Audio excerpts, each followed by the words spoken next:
the terrible developments in American medicine has been my topic here. After reporting to you that New Zealand is experiencing a tremendous burst of infection and death after locking down its country, shattering its economy, hurting its children, etc., etc.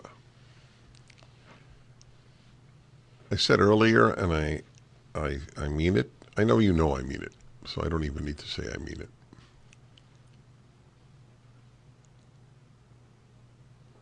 Sometimes a person wishes they're wrong, a decent person anyway. When I lost faith in the CDC, NIH, FDA, American Medical Association, any public epidemiologists, etc., I really hoped I was wrong, that I was overreacting or something. And it turns out I was right. If all you read were conservative sources for the last 2 years, do you realize how much more accurate your assessment of life would have been on every issue? Yeah. If you had just confined yourself to the Wall Street Journal editorial page, to American Greatness, to City Journal, to PJ Media, to Breitbart, I mean, there are so many. I hesitate ever to mention names because it means that I'm not mentioning terrific names that I should. But I'm just giving you examples. You would have had a far more accurate understanding of the world than the New York Times, NBC, ABC, CBS, NPR, PBS. Who is it? There was a famous liberal thinker. I think it was Susan Sontag, but I'm not certain.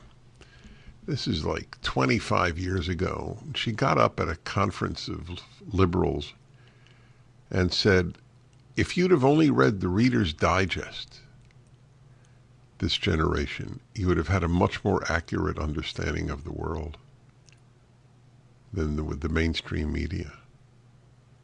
Many of you never heard of Reader's Digest, but many of you will remember it. It was considered lowbrow. I thought it was excellent, actually. And it often condensed articles from other places. That's what it did. It didn't have many original articles, as far as I recall. But no intellectual would ever be seen reading Reader's Digest. They'd rather be seen reading a Superman comic.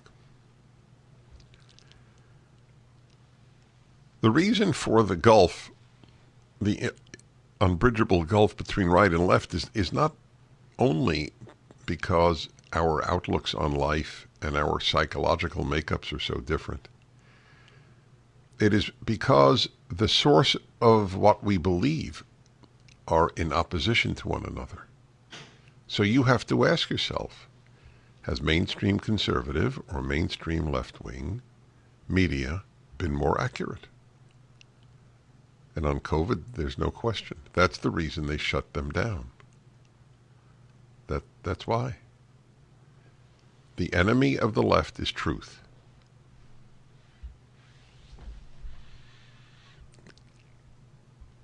Social and economic, okay.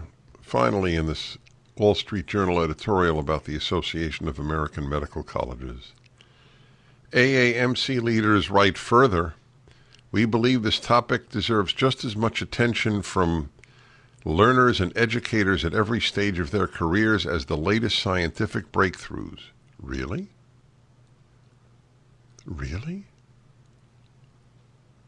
Race-based theories deserve as much attention from doctors and medical students as the latest scientific breakthroughs?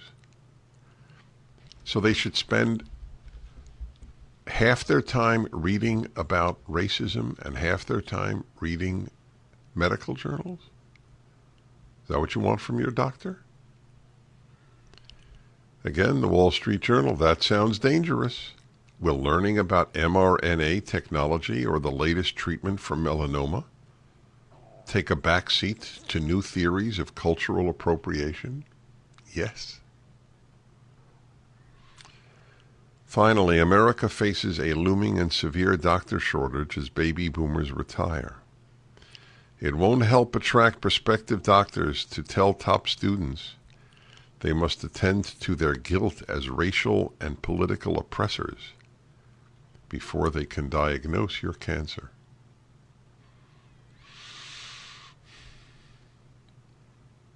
I don't understand how a good person cannot hate the left.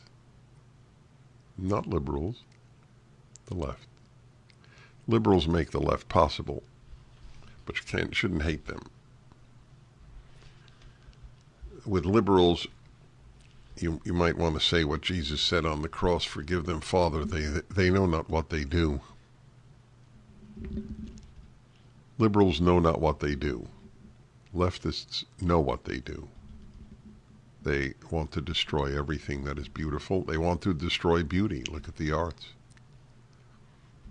Beauty, truth, all of that stuff